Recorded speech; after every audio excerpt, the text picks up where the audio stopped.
Chris में प्यारे भाई और बहनों, आज के मनन चिंतन के लिए हम लेंगे संत लूकस का सुसमाचार अध्याय 13 पद संख्या 22 से 32 तक। ईसा नगर नगर गांव गांव उपदेश देते हुए यरूशलेम के मार्ग पर आगे बढ़ रहे थे। किसी ने उनसे पूछा, प्रभु क्या थोड़े ही लोग मुक्ति पाते हैं?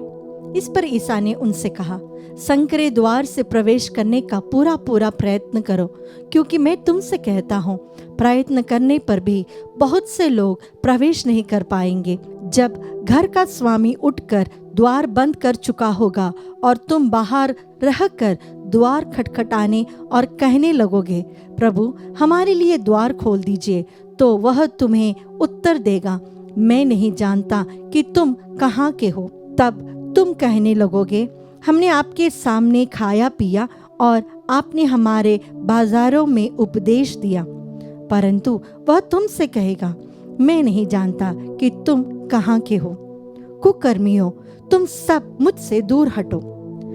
जब तुम इब्राहिम, इसहाक, याकूब और सभी नबियों को ईश्वर के राज्य में देखोगे, परंतु अपने को बहिष्कृत पाओगे, तो तुम रोओगे और दांत पीसते रहोगे। पूर्व तथा पश्चिम से और उत्तर तथा दक्षिण से लोग आएंगे और ईश्वर के राज्य में भोज में सम्मिलित होंगे। देखो, कुछ तो पिछले हैं अगले हो जाएंगे और कुछ जो अगले हैं पिछले हो जाएंगे। प्यारे भाई और बहनों, प्रभु हमसे कहते हैं, संकरे द्वार से प्रवेश करने का पूरा प्रयत्न करो।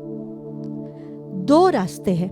एक है जो बहुत विशाल है, आरामदायक है, बहुत आराम से चल सकते हैं या गाड़ी चला सकते हैं, और दूसरा है छोटा सा रास्ता। आजकल हमारी गाड़ियों में जब हम दूर जाते हैं तो हम जीपीएस लगाते हैं या गूगल मैप देखते हैं रास्ता जाने के लिए। एक बार एक वीडियो देखा था जहां पर गूगल मैप को देखते देखते एक आदमी पानी में यानी एक तालाब में डूब जा रहा है। तो शायद गूगल मैप भी या जीपीएस भी गलत बता सकता है। जब हम एक ऐसे जगह पे जाते हैं जहां पर हमें रास्ता नहीं मालूम, तो हम बहुत सतर्क रहते हैं।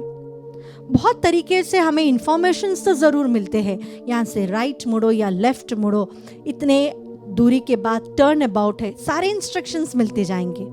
लेकिन हमें सचेत रहना है कि हम किस दिशा में जा रहे हैं, क्या यही रास्ता हमें हमारे मकसद की ओर ले जा रहा है या नहीं।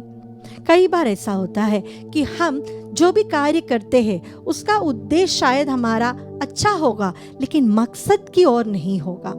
शायद वो डायरेक्शन हमें मकसद की ओर नहीं ले जा रहा है। इसीलिए प्रभु कहते हैं, संकरे द्वार से प्रवेश करो। जीवन कठिन है, आरामदायक, सुखदायक, आसान ऐसा नहीं है। अगर ऐसा होता तो जरूर प्रभु एक आसान रास्ता हमारे लिए भी ढूंढता। उन्होंने क्रूस मरण, वो भी इतना दर्दनाक क्रूस मरण क्यों सहा? क्योंकि वो जरूरी था।